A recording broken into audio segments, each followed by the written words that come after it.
오늘도 가인의 아담의 그 자녀들의 가문의 이야기입니다. 앞쪽에서는 가인이 동생 아벨을 죽인 이야기 들었습니다. 오늘은 그 가인의 가문과 또 가문의 통한 문화의 발전의 이야기, 생존과 번성하며 땅을 다스리고 정복하는 문화의 발전의 이야기입니다. 그리고 아벨 대신 하나님께 주신 셋을 통해서 믿음의 가문이 전성되는 이야기입니다. 구절 하나하나를 관찰하고 그리고 전체로 오늘 우리에게 주시는 말씀을 생각해 봅시다. 우선 17, 18절 사역으로 된 부분, 가인의 가문의 문화적 발전 같이 한번 읽겠습니다. 17절, 18절. 가인이 그의 아내와 동침하니 임신하였고 아들을 낳았다. 가인이 도시를 건설하였고 그 아들의 이름을 따라 에녹이라 불렀다. 에녹에게 이라시 출생되었고 이라스에게 무후이아엘이 출생되었고 무후이아엘에게 머드사엘이 출생되었고 머드사엘에게 라멕이 출생되어졌다. 주로 가인 가문을 통한 고대 문화의 발전, 그리고 예배의 발전은 사실은 그 셋 가문을 통한 예배의 발전입니다. 앞쪽에서 가인과 아벨은 제사를 드리고, 그러니까 예배를 하고 동시에 농업도 하고 양치는 일을 하는 것을 보았습니다. 일반 생업에 종사하면서 하나님을 예배하는 일을 했습니다. 그런데 오늘 가인의 자손의 이야기는 도시를 건설하고 일부 이처제로서 한 남편이 두 아내를 가지고 유랑하는 유목과 또 음악, 청동기, 철기를 만들고 또 그렇게 문화는 발전하지만은 사람과 사람 사이에 과도하게 보복하는 사회적 불의가 발전하는 것을 봅니다. 아벨 대신해 주신 셋 자손을 통해서는 예배가 정기적으로 되면서 예배가 강조되고 있습니다. 그러니까 오늘 이쪽 그러면 그 문화의 발전을 도대체 어떻게 이해해야 되겠는가? 문화의 발전을 어떻게 이해해야 되겠는가? 창세기 1장 28절에서 생녀 번성하고 땅을 다스리고 정복하라고 명령했습니다. 복을 주셨습니다. 그대로 생녀 번성하고 문화는 발전하고 있습니다. 그렇지만은 창세기 2장 또 15절에서 17절은 사람이 기술이 가능한 대로 무도직은 할 수 있도록 하지는 않았습니다. 하나님께서 계명을 주셨습니다. 선악과를 주셔서 모든 일을 사람이 할 수 있는 게 아니라 선악에 대한 기준은 하나님이 정해주셨고 그 정한 기준대로 하라고 했습니다. 그러니까 가능한, 과학기술이 가능한, 인간이 기술적으로 가능한 것은 무조건 하도록 한 것이 아니라 하나님의 계명을 따라서 하도록 했습니다. 하나님이 그 문화의 발전에 대한 하나의 기준을 주셨고 또 기술적으로도 발전하도록 또 사람들에게 또 복을 내주셨습니다. 이것을 그 가인과 셋 믿음의 가문을 통해서 우리가 어떻게 보아야 될지를 좀 생각해 보겠습니다.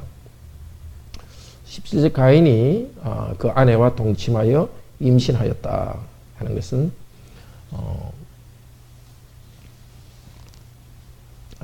1절에서도 나왔고 여기 17절에서도 나오고 또 26절에서도 25절에서도 또 동침하여 임신했다 하는 것이 나옵니다. 계속해서 생존과 번성하는 일은 계속되고 있습니다. 하나님께서 사람에게 생존과 번성하라고 하셨고 죄인인데도 생존하고 번성하고 있습니다. 이제 그 가인의 가문 중에 특히 그 라멕에 대해서 좀 집중을 하고 있습니다. 19절에서 우리 22절 또 같이 읽읍시다. 라멕이 자기를 위해 두 아내를 취하였으니 하나의 이름은 아다요 하나의 이름은 실라며 아다는 야발을 낳았으니 그는 장막에 거하는 자와 육축 치는 자의 조상이 되었다. 그 아우의 이름은 유발이니 그는 수건과 퉁소를 잡는 모든 자의 조상이 되었다. 실라 그녀 또한 두발 가인을 낳았는데 그는 동과 철의 모든 도구를 벼르는 자의 조상이었다. 두발 가인의 자매는 나아마이었더라. 네, 끝까지 읽겠습니다. 자, 라멕은 두 아내를 취했습니다. 아다라는 뜻은 아름답다 뜻입니다. 에덴, 그것과 같은 에덴, 아름답다, 행복. 아주 예쁜 여자를 아내라고 얻었습니다. 실라는 찰찰찰찰 이렇게 아름다운 목소리를 나타냅니다. 실라, 찰찰, 이 실라라는 그 단어도 이게 의성으로서 느낌이 들죠. 아주 얼굴도 예쁘고 목소리가 찰찰찰 아름다운 그런 아내를 얻었습니다. 그리고 라멕의 세 아들을 지금 이름이 나옵니다. 아다, 유발, 그리고 두발 가인 이렇게 세 명의 아들 이름이 나옵니다. 유발이라는 것은 예불, 이것은 생산하다에서 유래했고 발명하다는 뜻입니다. 자, 이 아들들이 아주 문화를 발전시키는 것을 강조하고 있습니다. 첫째로 20절에 야발은 장막에 거하는 자와 육축치는 자의 조상이 되었다. 그러니까 말하자면 그 전까지는 그냥 이렇게 수렵업, 사냥해서 먹고 살았는데 이때부터 이제 이 동물을 잡아가지고 사육하는 일을 했다는 거죠. 그러니까 여기저기 장막, 텐트를 옮겨 다니면서 동물들을 거느리고 이렇게 다니면서 먹이는, 면서 육축치는 일을 했습니다. 여기 육축이라는 것은 아벨이 양치는 자와 됐다는 것보다는 넓은 개념입니다. 아벨이 양치는 자라 할 때는 양과 염소만 해당합니다. 그런데 여기 육축이라는 것은 양염소뿐만 아니라 소, 나귀, 낙타 등 타고 다닐 수 있는 모든 것을 말합니다. 그러니까 아마 아벨도 이런 그와 비슷한 것을 했지만은 아마 아벨은 훨씬 수렵이었는지 아니면 훨씬 소규모였는지 하여튼 이 창세기의 관점에서는 아벨이 양들을 가지고 제사를 드렸지만은 이 장막에 거하면서 육축치는 이런 이제 맞으면 본격적인 목축업은 야발 가인의 후손을 통해서 되고 있습니다. 그리고 야발의 동생 이름 유발인데 유발은 수군과 퉁수를 잡는 모든 자의 족속이 되었다 이렇게 하는데 아마 이것은 이 수금이라는 것은 손 이렇게 악현악으로 된 거 퉁수는 부는 것이죠.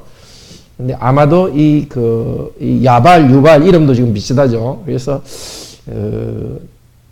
이 양치면서 양들한테 뭔가 목축하면서 필요한 이런 악기로 발전되는 게 아닌가 이렇게 이제 추측을 합니다. 어쨌든 가인의 후손을 통해서 이 생산업이 발전하고 또 음악도 발전하고 있습니다. 또 라멕의 또 다른 아내가 두발 가인을 낳았는데 두발 가인은 동과 철의 모든 도구를 벼르는 자, 그러니까 말하자면 하나의 철기 시대, 청동기 시대, 철기 시대를 이제 접어드는 시대로 이게 뭔가 들어가는 때입니다. 돌로만 이렇게 하는 게 아니라 이제 동을 녹이고 쇠를 녹여가지고 도구를 만드는 그런 일을 했습니다. 자, 놀랍게도 이 성경의 기록은 가인의 후예를 통해서 문화의 발전이 됐다는 것을 더 강조하고 있습니다. 당연히 더 선한 가문을 통해서도 이런 문화가 발전되었겠지만은 악한 가문을 통해서 문화가 발전되는 것을 보여줍니다. 그렇다고 해서 이런 문화 자체가 악한 것은 아니죠. 육축치는 기술, 참 좋은 일이죠. 음악도 좋은 일이고 동과 철을 넣어서 하는 이것도 좋은 일입니다. 그렇지만은 문화적 발전이 항상 선한 사람에 의해서만 되는 것은 아니라는 것을 보여주는 것입니다. 자, 이제 라멕이 그 아내들이 하는 말을 통해서 이 라멕 가문, 라멕이 자기의 그 자녀를 통해서 문화는 발전했지만 어떤 사회를 이루는지가 나타나 있습니다. 23절, 24절 같이 읽읍시다. 라멕이 아내들에게 말했다. 아다와 실라여 내 소리를 들어라. 라멕의 아내들이여 내 말을 들으라. 나의 상처를 인하여 내가 사람을 죽였고 나의 상함을 인하여 소년을 죽였도다. 진실로 가인을 위하여는 벌이 7배라면 라멕을 위하여는 벌이 77배이리라. 아마 지금 라멕이 이 하는 것은 아마 일종의 그 노래 같죠? 지금 이게 번역한 말도 상당히 노래처럼 운율이 있죠. 그러니까 목축하면서 자기 자녀들과 함께 목축하면서 이런 노래를 부르면서 다니지 않았는가. 하여튼 나를 건드리기만 하면은 상처를 내기만 하면 나는 죽여버리겠다 하는 그 훨씬 많은 보복을 하는 아주 협박하면서 또 그 자기 자녀들 중에는 돈과 철을 넣어서 무기를 만드는 자녀도 있고 하기 때문에 협박하고 있습니다. 가인을 위하여는 벌이 7배일진데 바로 15절에서 하나님께서 가인에게 가인의 그 인권, 하나님의 형상으로서 가인의 삶을 보존하기 위하여서 하나님께서 표를 주시고 가인을 죽인 자는 7배라 하면서 말하자면 이것은 정당한 보복을 말하는 거죠. 하나님이 정하신 정당한 보복입니다. 근데 이제 라멕은 정당한 보복을 넣어서 77배 정당한 어떤 정의의 질서가 아니라 보복하겠다는 말을 하고 있습니다. 이 창세기는 이 이야기에 대해서 특별한 평을 하지 않고 넘어가지만은 우리에게 이 문화의 발전에 대해서 다시 한번 생각해 보라는 숙제를 던지고 있습니다. 과학기술이 발전하고 경제가 발전하는 것만이 과연 좋은 것인가? 기술은 발전하는데 오히려 이 정오와 이기심을 통해서 기술이 발전하는 것에 대해서 이야기를 통해서 우리에게 경계해 주고 있습니다. 자, 그와 달리 아담의 아들 셋, 이것은 믿음의 가문입니다. 우리 25절, 26절도 같이 읽읍시다. 아담이 다시 그의 아내와 동침했는데 그녀가 아들을 낳았다. 그녀가 그의 이름을 셋이라 불렸다. 왜냐하면 진실로 하나님이 나에게 아벨 대신에 다른 씨를 주셨다. 왜냐하면 진실로 가인이 그를 죽였도다. 셋 그에게도 아들이 출생되었다. 그는 그의 아들을 낳고 그 이름을 에노스라 불렀다. 그때 사람들이 처음으로 여호와라는 이름으로 불렀다. 1절과 25절 두 번 다 하와가 아들의 이름을 짓습니다. 그런데 왜 그런지는 모르겠습니다. 가인과 아벨을 낳았을 때도 하와가 이름을 지었고 또 이번에 셋을 낳았을 때도 하와가 이름을 지었습니다. 하여튼 성경은 그냥 그걸 분명히 말하고 있습니다. 무슨 뜻인지는 모르겠습니다. 이걸 통해서 하나님께서 뭘 이야기하시는지는 모르겠습니다. 그렇지만 고대의 그 단순히 가부장적인 질서가 아니라 아내가 자기 아들의 이름을 짓는 상당히 그 남편의 아내를 단순히 다스리는 것이 아니라 상당한 이렇게 그 협력 관계 그런 것을 좀 보여주고 있습니다. 하여튼 그 이상 하나님께서 우리에게 무엇을 이걸 통해서 말씀하시는지는 잘 모르겠습니다. 자,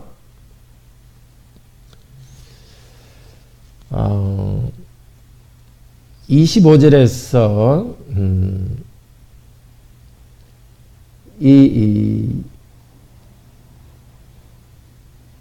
그 하와가 하는 말이 하나님이 나에게 아벨 대신에 다른 씨를 주셨다 이렇게 하는데 이 다르다는 말이 셋이라는 뜻입니다. 셋. 다른 혹은 두 번째 이런 뜻이기 때문에 이름을 셋이라 지었는데, 그런데 1절에서는 그 아담과 하와가 그 동침해서 사람을 얻었다 이렇게 했는데, 여기서는 씨를 얻었다 이렇게 표현을 좀 다르게 하고 있습니다. 물론 같은 사람이지만은 이 한 사람, 자기 아들이 태어난 걸 보고 씨라고 이렇게 말하고 있습니다. 말하자면 하와가 자손의 번성을 기대하는 것이 거기에 들어있는 것 같습니다. 단순히 사람이라 하지 않고 이 자녀로부터 다시 자손이 태어나는, 말하자면 하나님께서 계속 생육하고 번성하게 자녀가 혼인을 해서 자손이 발전할 것을 기대하는 그 믿음이 거기에 들어 있습니다.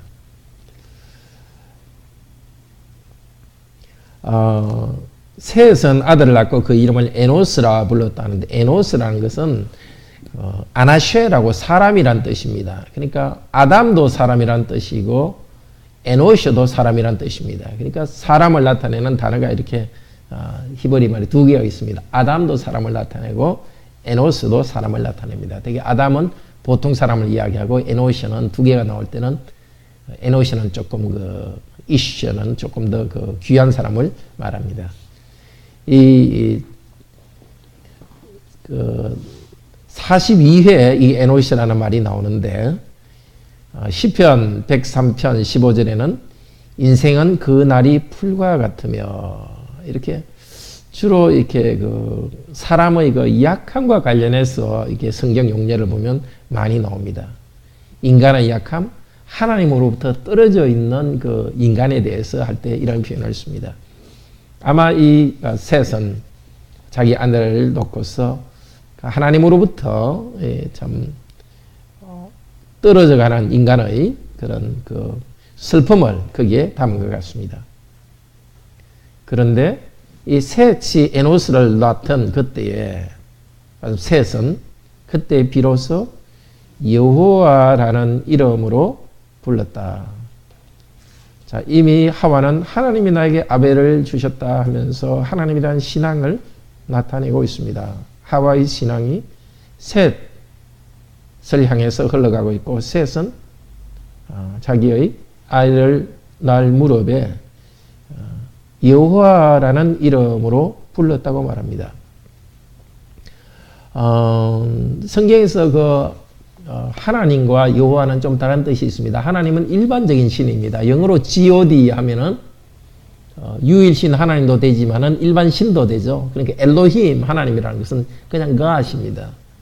근데 여기 여호와라는 것은 바로 이스라엘 백성을 이집트에서 구원해낸 그 참신을 여호와라고 합니다. 그러니까 이때 사람들은 참으로 여호와 하나님을 바로 여호와라는 이름을 부르는 일을 제대로 했다는 것입니다. 말하자면은 지금까지 하나님의 이름을 부르지 않았다 그런 뜻은 아니겠죠. 아담과 아벨도 하나님께 제사를 드렸고 예배를 드렸습니다. 그런데 아마 여기서는 이때부터는 더 하나님께 정기적인 예배를 드리는 것을 여호와라는 이름으로 불렀다고 말하는 것 같습니다. 혹은 새롭게 시작하는 것에 대해서도 말할 수 있습니다. 노아 홍수 이후에 여호와의 이름을 불렀다 하는 것이 9장 20절이나 10장 8절에 나오는데, 하나님의 심판을 받은 후에 다시 경건을 회복해서 여호와의 이름을 부른 것을 보고 말할 수도 있습니다. 근데 이 창세기 초반부 흐름에서 여호와의 이름을 불렀다는 것은 제단을 쌓고 이렇게 하나님께 제사로서 경배하면서 하나님의 이름을 부른 것입니다. 셋의 가문, 여호와의 이름을 부르던 이 셋의 가문에 대해서는 문화의 발전에 대한 이야기가 나오지 않습니다. 아마 분명히 셋의 가문과 이 후손을 통해서도 목축도 하고 청동기도 만들고 음악도 발전시켰지만은 그것은 말하지 않고 있습니다. 자, 오늘 전체 이 말씀을 통해서 우리는 우리의 삶에 대해서, 그리스도의 삶과 문화에 대해서 몇 가지 교훈을 얻을 수 있습니다. 첫째로 하나님께서는 생육하고 번성하게 하는 복을 계속 주시고 있는 것을 볼 수 있습니다. 인류가 타락했는데도 불구하고 타락한 인류를 통해서 계속 하나님의 그 복은 계속되고 있습니다. 타락했지만은 여전히 서로 사랑하고 또 자녀를 놓고 자녀가 번성하고 있습니다. 이것은 하나님의 복으로서 계속되고 있습니다. 두 번째로 하나님은 문화적 발전을 계속 이룰 수 있도록 지금 허락하고 있습니다. 땅을 다스리고 정복하라 하고 사람에게 복과 명령을 주셨는데 계속하고 있습니다. 그러나 경건히 바른 사람이 항상 문화를 발전시킨 데 더 앞서가는 것은 아니라는 것을 보여주고 있습니다. 오히려 이렇게 악하게 자기를 건드리기만 하면 보복하려는 이 가문을 통해 가지고 산업이 발전되고 고대의 그 문화 기술이 발전되는 것을 보여주고 있습니다.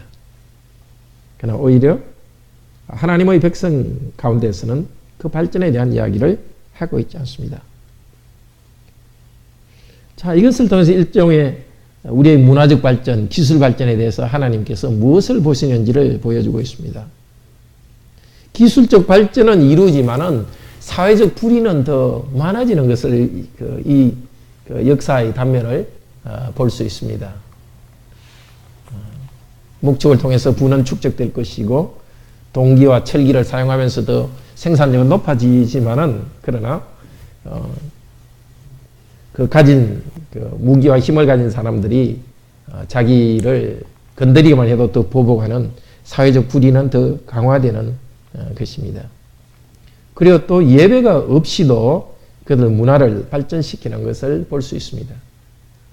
기술의 발전은 있지만은 예배는 없는, 그리고 사회적 정의와 공동체는 사라지는 그런 가인 가문의 문화를 보여줍니다. 그러나 셋의 가문에 대해서는 기술의 발전한 이야기는 하지 않고 여호와의 이름을 불렀다. 아니 경건한 하나의 백성들에 대해서는 여호와의 이름을 불렀다고 말하고 있습니다. 셋의 가문도 당연히 이런 문화적 발전을 이루었을 것입니다. 하나님이 그것을 말하지는 않지만 당연히 그것은 문화적 발전은 있었을 것입니다. 그러나 하나님이 주 관심은 여호와라는 이름을 부른 것입니다. 하나님께 경배하는 하나의 가문이 발전되는 것을 하나님은 눈여겨보고 계시고 귀하게 여기는 것입니다. 그러면 우리 그리스도인은 이 땅에서 문화의 발전에 대해서 어떻게 생각해야 되겠습니까? 우선 우리도 하나님의 경건한 백성으로서 혼인을 하고 자녀를 출산하고 가족이 번성하는 일을 소명으로서 해야 될 것입니다. 두 번째, 우리도 생육하고 번성하기 위해서 기술을 발전시키고 또 문화도 발전시킵니다. 그렇지만 우리는 단순히 기술이 발전하고 문화가 발전하는 것, 그것만 보는 것이 아니라 도대체 어느 방향으로 되고 있는가, 그것을 계속 생각해야 됩니다. 이렇게 내가 이 사회가 문화를 발전하고 내가 더 새로운 기술을 개발하고 또 돈을 많이 벌고 있는 것이 하나님을 예배하고 경건의 방향 속에 이루어지는가, 아니면 경건은 무관심하고 그냥 단지 기술 발전만, 경제 발전만, 문화 발전만 이루려고 하고 있는가. 우리의 마음의 중심도 여호와의 이름을 부르면서 여호와를 영광스럽게 하려는 이 중심을 가지고 우리는 이런 기술적 발전을 이루어야 됩니다. 그리고 또 하나 라멕의 이야기를 통해서 이렇게 하지는 말라는 것입니다. 사회적 불의를 보복을 하고 약탈하면서 문화를 발전하는 것이 아니라 공동체와 정의를 이루면서 문화를 발전시키라고 합니다. 창세기의 이야기는 오해되기도 했습니다. 그리스도인이 문화를 발전시키고 이 땅에서 노력하는 것은 무가차다, 이렇게 오해하기도 했습니다. 봐라, 가인 가문을 통해서 이렇게 경제도 발전하고 음악도 이런 기술로 발전하는 것이니까 그런 것들은 별로 중요하지 않다. 이 성경 말씀은 오히려 예배하는 것만 해라고 말하고 있다. 이렇게 오해하기도 합니다. 그렇지는 않습니다. 우리도 땅을 다스리고 정복하는 그 사명을 받았습니다. 우리도 문화의 발전을 이룹니다. 연구해서 과학기술을 개발하고 공장을 만들고 또 인문학을 발전시키고 우리도 음악을 발전시키고 문화를 이룹니다. 그런 기술적으로 진보하지만은 그러나 그 중심에서 우리는 예배와 그 사랑으로 그것을 이루는 것입니다. 다른 말로 해서 성령님의 열매가 우리의 문화적 활동 가운데 스며들어 있는 것입니다. 사랑과 평화와 기쁨과 자비와 양성과 온유, 이 모든 좋은 것들을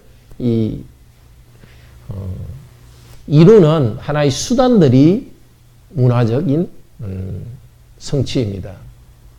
이것이 분리되는 것이 아니라 성령의 열매를 우리가 그냥 찬송하고 혹은 기도할 때만 성령의 열매를 이루는 것이 아니라 구체적으로 일을 하는, 사업을 하고 일하는 그 과정 안에서 우리는 성령의 열매를 이루어갑니다. 그 비슷한 말로서 우리 빌립보서 성경구절 한번 보겠습니다. 우리의 그 문화적 발전은 빌립보서 4장 말씀 보겠습니다.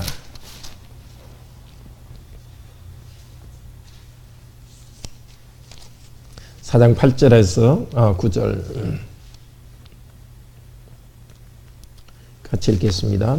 정말로 형제들아, 무엇이든지 참되며 무엇이든지 경건하며 무엇이든지 옳으며 무엇이든지 정결하며 무엇이든지 사랑할 만하며 무엇이든지 칭찬할 만하며 무슨 덕이 있든지 무슨 기름이 있든지 이것들을 생각하라. 너희는 내게 배우고 받고 듣고 본 바를 행하라. 그리하면 평강의 하나님이 너희와 함께 하시리라. 무엇이든지 좋고 칭찬할 만하고 정말 그 사랑할 만한 그런 그 문화를 발전시키는 것이 우리의 사명입니다. 하나님께서 우리 모두에게 이 두 가지를 다 놓치지 않기를 바랍니다. 우리의 방향이 항상 하나님을 경배하는 그 중심과 이웃을 사랑하는 그 중심을 가지고 있으면서, 그러나 이런 그 문화의 발전으로부터 우리가 벗어나서 도망가는 것이 아니라 이 바른 방향을 가지고 문화의 발전을 이루는 것, 이것이 우리가 해야 될 일입니다. 우리 자신이 그렇게 살아가는 것을 통해서 다르게 살아가는 다른 가치관을 가지고서 이런 문화적 발전을 이루는 그것이 바로 우리가 하나님 나라를 이루는 것이고, 이것을 통해서 우리는 세상에 영향을 줄 것입니다. 다 같이 하나님을 찬양합시다.